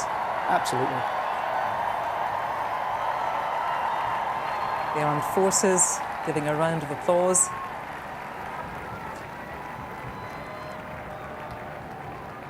And in we go. A day that really Robert Hardman couldn't have gone more to plan, apart from the weather, but it is Britain. And it is the spring. It is a coronation, Kirsty. It is the coronation. You know, and as the King said yesterday when asked about the weather, he said it's a blessing. And look at him; he's absolutely delighted by that. You know, that, as I said, you know, this is his first time. It's so important. These firsts as a monarch. You know, your first Christmas broadcast, your first cenotaph, and now, you know, this his first appearance on the balcony. He'll never come back on the balcony wearing all that again. The next time we see him will be probably next month at the birthday parade. You know, the more traditional balcony moment. But I think, you know, he can look back on today as a day that this is very much the punctuation marks of our national life is set by these moments. And King Charles, and standing with him, Queen Camilla, a day that many people believed we would never see. Yes, absolutely. I think a great moment for her, and now absolutely the Queen. I mean, that's as she's going to be known from now on. And I think, you know, at the start of the reign, there were one or two people who thought perhaps, you know, maybe this is going to be a bit of a sort of caretaker reign, really, you know, because he is, as been said earlier today, he's the oldest monarch to be crowned that we've ever had. He'll be 75 later this year. But I think what he's done today, he's stamped his mark on this, and, you know, it won't be one of the longest reigns, it just can't be, but yes, it's going to definitely have a personality. And we've seen that already with a number of the sort of small things he's done. I mean, things are changing inside that palace. It's very nice to see the balcony back in action, because actually that's been a building site the other side of those windows for the last year. They've had to put floorboards down today just to get everybody out there. But, you know, things are changing. They're changing, you know, incrementally. It's not a sort of big overnight thing, but he definitely has his own ideas for this institution that we celebrate today. And Air Commodore Lyle, as you watched the military earlier do the royal salute in Buckingham, did you get a chance to see that? I did, yes. I thought that was maybe one of the absolute highlights of the day, to hear that 3 cheers. Absolutely, and it absolutely fills you up as someone who's serving in the military, the opportunity to see your monarch to be involved in something of such national importance. And it's the sort of day that people will never forget. We're getting an encore. It must be Coronation Day.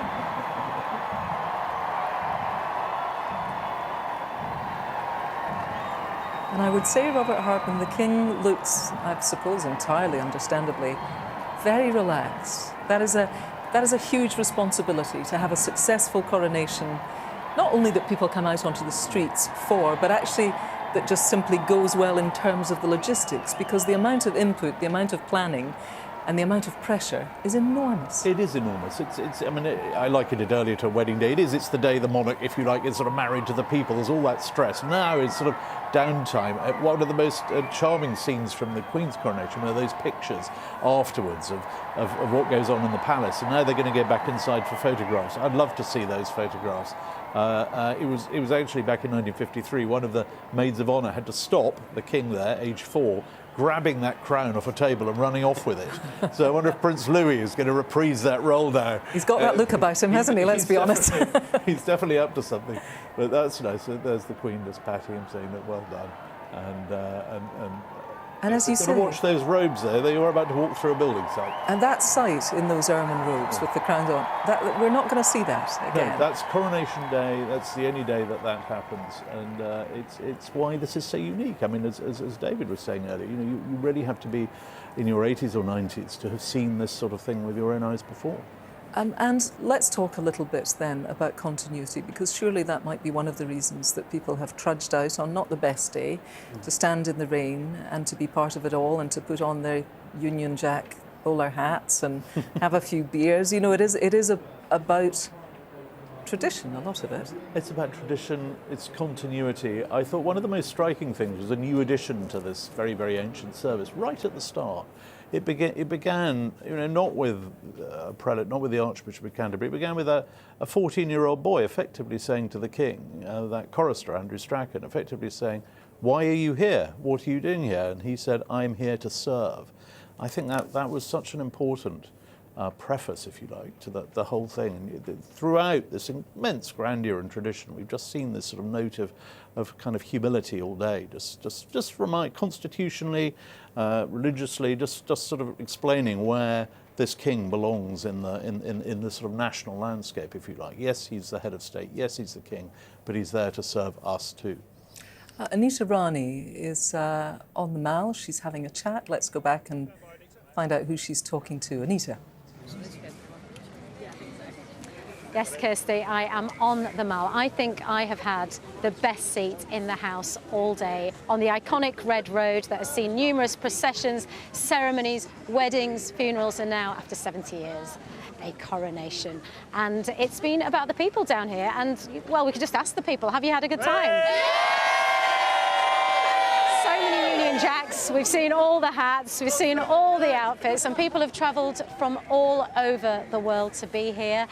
And it's not just been about the crowds down here, some of them have camped overnight, it's about all the volunteers as well, the armed forces, St John's Ambulance, the stewards that have made this whole day run like clockwork. And the biggest privilege that everyone here, including myself, have is that we can all say, we were here to witness the coronation of King Charles. We will have that forever. So it's been a great day from the Mall. Thanks very much, Anita. Well, there we see the brollies are up. We can't dampen the spirits, but it is dampening the hair. So the brollies are up and people have had their moment, the moment of seeing the crowned king and queen on the balcony in their ermine robes at Buckingham Palace. It's not a day we will see again because it's unique to Coronation Day. And for all of those people that chose to be part of it, quite a scene indeed. Well, Robert Hartman and David Olusoga are here just to chat through. I mean, in a way, David, it's unfair of me to ask you to analyse, because I suppose the thing about history is that we have to see it in a greater context, but that's what you're here for, so that's what I'm going to ask you to do. When you were looking at those scenes there, when you saw the King and Queen come out, what were your thoughts? In the 20th century, there were 5 coronations, an average of every 20 years. If you were to stretch it over the century, we haven't seen one since 1953. That reanimation of a tradition that's lain dormant, but been there, we all knew it was inevitable, we knew it was coming. To actually see it is historic. Today we've been reminded of the deep religious history of the country, there's been echoes of the 17th century in the oaths, echoes of the medieval age in the other sacraments of the coronation. That sense of continuity, that sense of tradition, as an historian, is absolutely fascinating. So, in that level, I think it is a remarkable thing to witness. Now it's done. Now a new reign formally begins. Lots of questions about the monarchy in Israel. Now they're up for discussion, as they always are and always have been. Yes. Well, let's have a little bit of a discussion about it, because most of the people who in the census, answer the question of whether or not you're religious. We've seen at the heart of today this religious ceremony. Most people in Britain say no, they're not churchgoers anymore. They're not Christian. We have lots of different faiths as well. We saw them represented in the ritual of today. Do you think when you look at a day like today, it is really about being, above all else, nostalgic? Is that what you think it's about? I'm not sure, and I think nostalgia is loaded with pejoratives. It's a negative Yeah, term. it is, yeah. I think tradition is a more useful word. I think what you saw today was a strong representation and a huge effort to show the diversity of faith within Britain, one of the things that's very different between the Britain of today and the Britain of 1953. I think it's more difficult with a 1,000-year-old ceremony to reflect the other thing you've mentioned, which is the fact that we are one of the most secular nations in the world. You can have diversity of faith, but the lack of faith, which is a big factor in modern Britain, that's much harder to build into the ceremony. You can't, there's only so far you can modernise a 1,000-year-old ceremony without it stopping being that ceremony. I mean, it's interesting, Robert Hardman, that we heard today, and we knew we were going to hear it, of course, defender of the faith. There was a time, I mean, was it in the early 90s when the then Prince Charles put forward the idea that at his coronation he would be defender of faiths. Well, that's very clearly been rolled back, and you know, it was made clear, and I think, you know, over time he maybe realised that as somebody who was head of the Church of England, that was not necessarily the most appropriate approach. No, but I think it was an aspiration when he said it. Was back in 1994. Golly, I mean, how long ago was that? Nearly 30 years. But it was how he viewed the role, and actually, the late Queen articulated that herself in 2012 at her Diamond Jubilee. She made a speech to faith leaders at Lambeth Palace, and she talked about how she felt that the monarch had a duty to protect.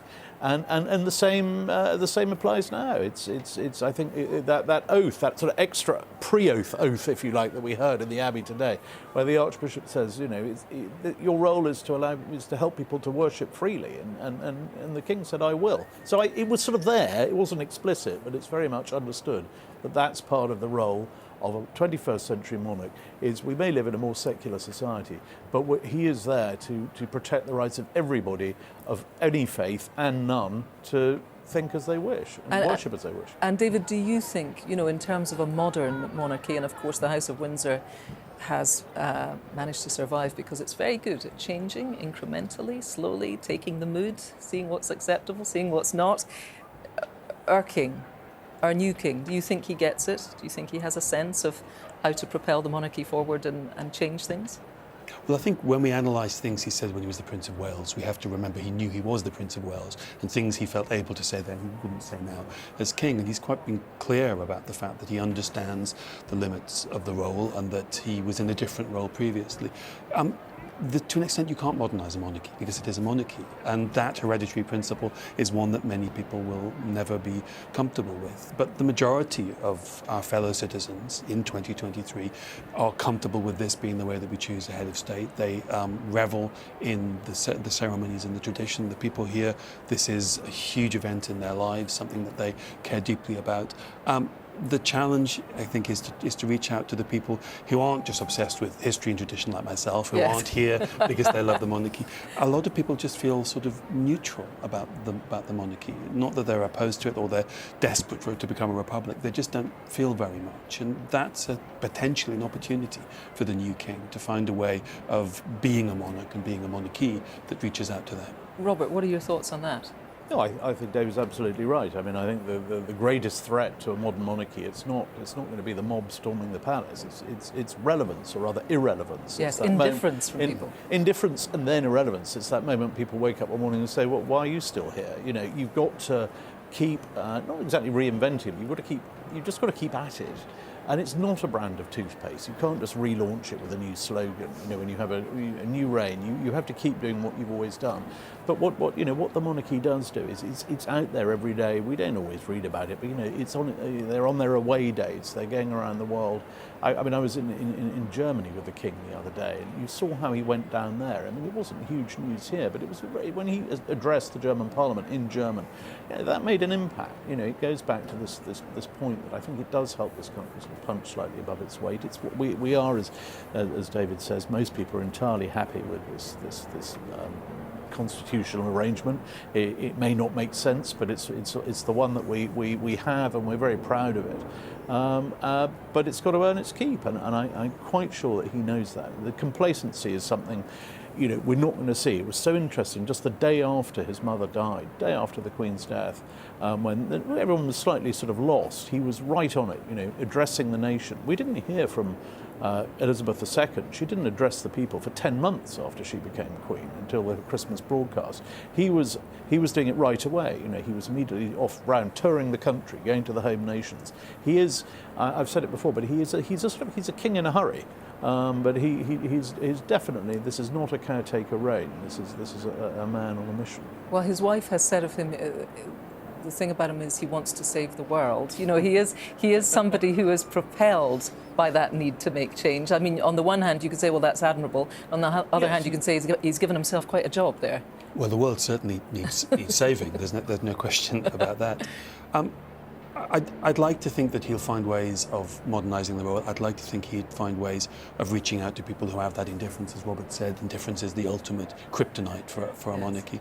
But I do think it's a challenge, and I think we need to recognise that one of the great strengths that they have is that many people look at our politics and they think, well, maybe this is a more balanced way of representing a wider cross-section of the population. We've had a year with 3 prime ministers. We've not made the best case for an alternative over the past few months. So I think we have to wish him well and hope that there are ways of modernising and that he's capable of finding them. Let's talk. Sorry, you want to say something? Well, I just thought that reminded me of a very. It's a very good point, David. There was a rather good tweet in that extraordinary week. Someone said, "There's a pint of milk in my fridge. It's seen 2 prime ministers." And 2 monarchs, and it's still going strong. And you just thought, actually, there is something to be said. You know, a country that can change its head of state and its head of government in 3 days. It happened in 3 days, without an angry word, without a shop being fired, without any sort of unrest or disorder, let alone riots. You know, there is something to be said for that stability, that continuity.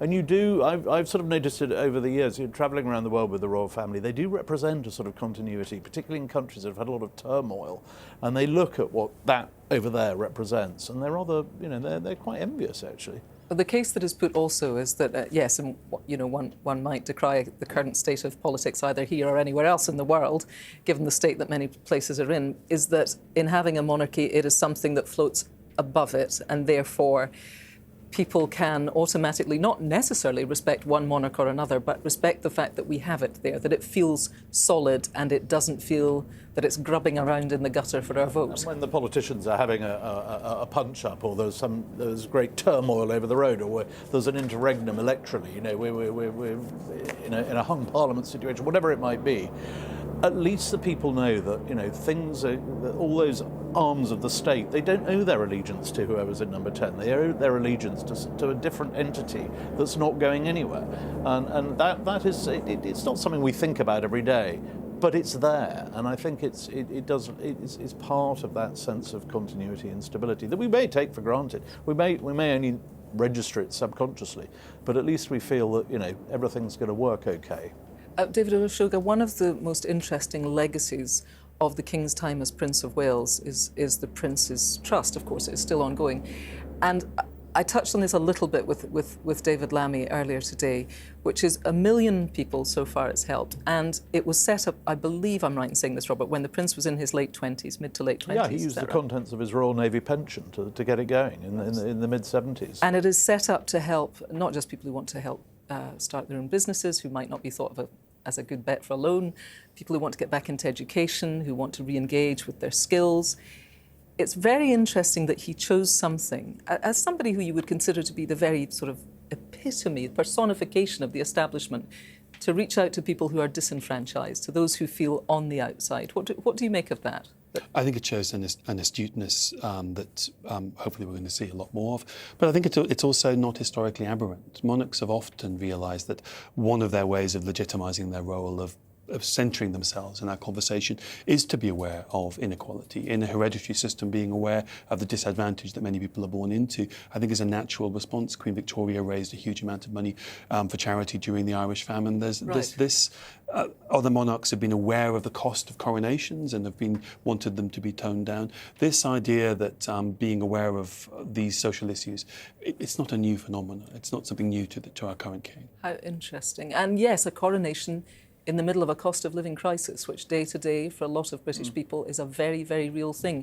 Do you think the coronation that we saw today managed the balancing act of giving something splendid but at the same time being scaled down and not gratuitous? It's a very fine line they have to tread because, as David says, there are some people who will be looking at this today and saying, what a complete waste of money. But you stand back from it and think, well, this goes to the heart of what we are as a country. We have huge events, whether it's FA Cup finals or parades, or we host many big things. So I think something that goes to the heart of what we're about. We've got to do it properly. In 1953, the country was in a far worse state. We were on rations. People couldn't afford to buy, well, couldn't buy meat because it was being rationed.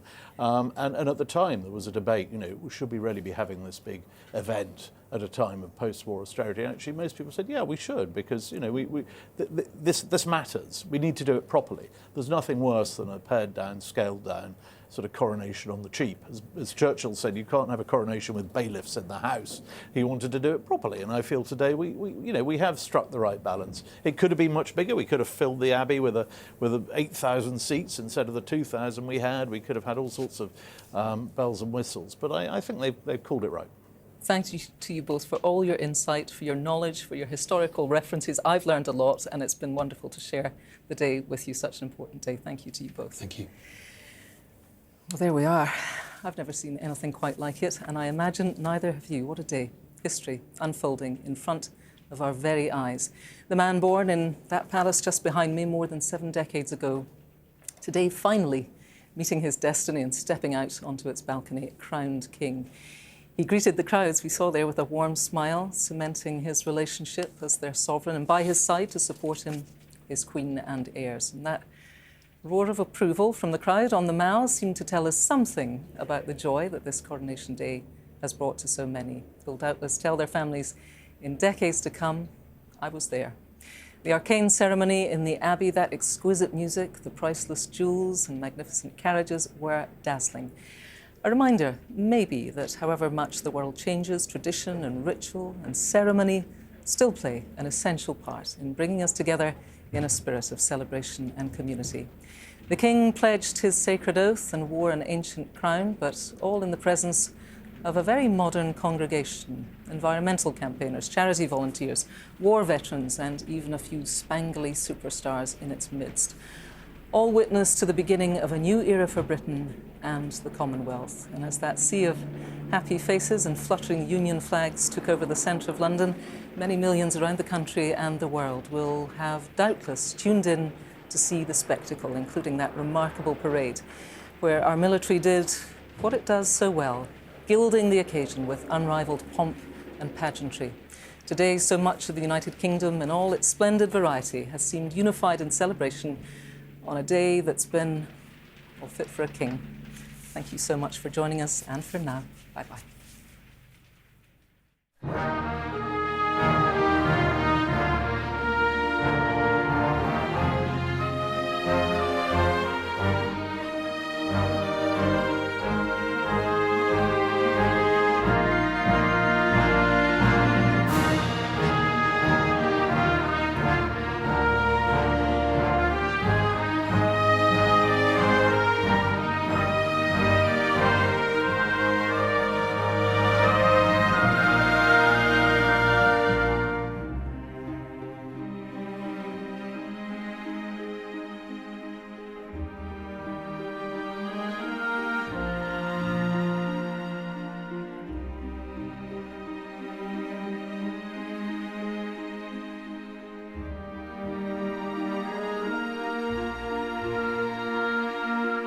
Your Majesty, as children of the Kingdom of God, we welcome you in the name of the King of Kings.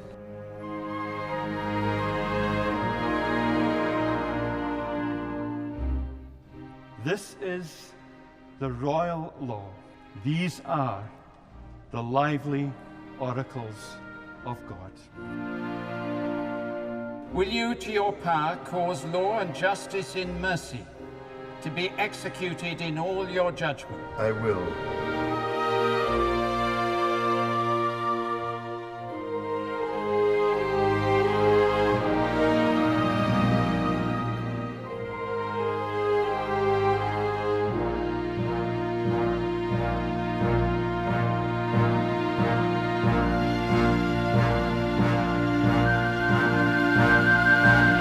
God save the King!